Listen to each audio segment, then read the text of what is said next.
Thank you very much. Fantastic to hear these poems tonight.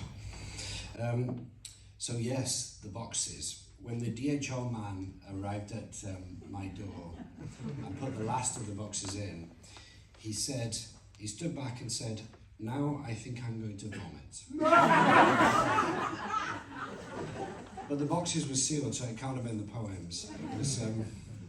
It was the weight of the poems. And the weight of the poems was daunting, but actually, when we cracked open the boxes and started reading, it was an extraordinary pleasure and also a privilege. I felt increasingly that I was being let into an intimacy on the page.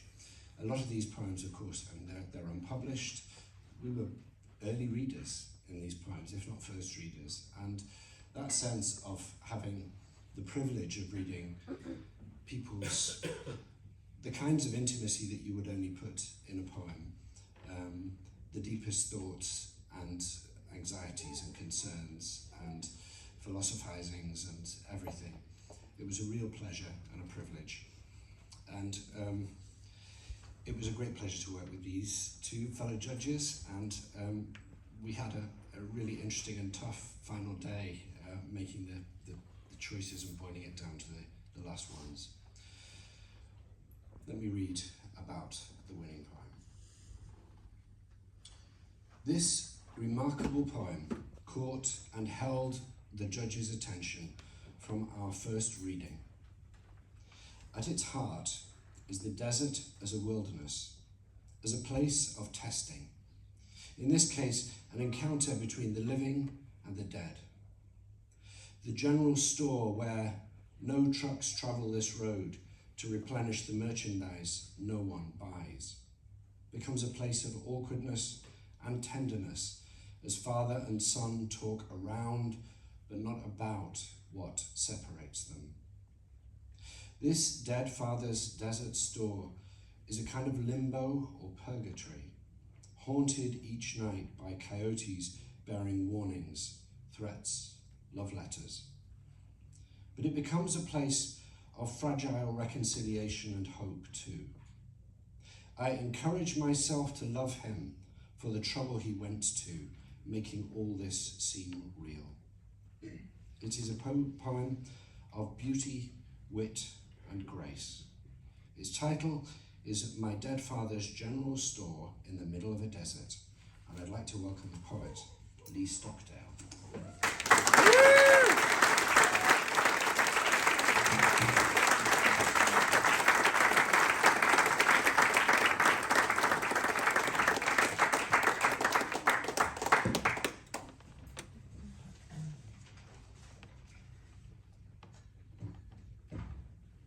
I just want to look out at you all just for a minute.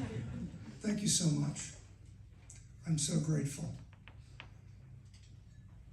I'm so grateful for Judith. She's such a wonderful person. You don't know how lucky you are. We don't have a bunch like this in the United States. My dead father's general store in the middle of a desert. It has gas pumps with red horses and wings, but is not merely a gas station. Your father is not my father, standing over me with a clipboard, checking off things done and left undone. He seems happy at this last stop before death for those living, before life for those not yet born, where his general store deals in flour, sugar, pieces of hacked meat or liver, reddish purple. A heart he wraps in brown paper. He cuts my hair beneath the tin awning. I must have gotten here from one direction or other on the road that stretches horizon to horizon, the desert heat shimmering my eyes into pools. I crawled in on my hands and knees. He handed me an ice-cold orange knee-high drink. It's pure coincidence that this store is my father's. I ask him where all this stuff comes from, as no trucks travel this road to replenish merchandise no one buys. He doesn't like questions that challenge his existence. I become quiet. He's cutting my hair and might consciously or unconsciously make me look bad. You're doing a great job out here, I say, which he knows is bullshit. How many fathers, even if they're dead, set up a general store in a desert? I persist. You keep the shelves stocked, floor broomed, bathroom clean.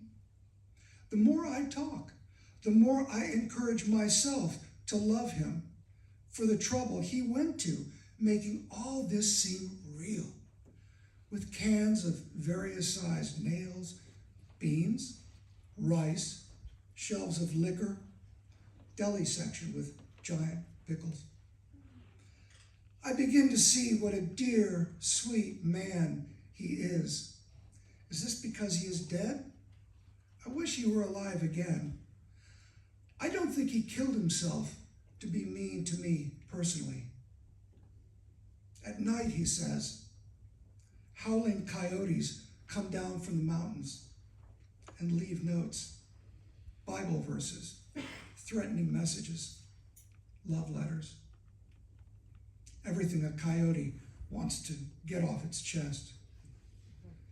I ask if they come every night. He says, without fail.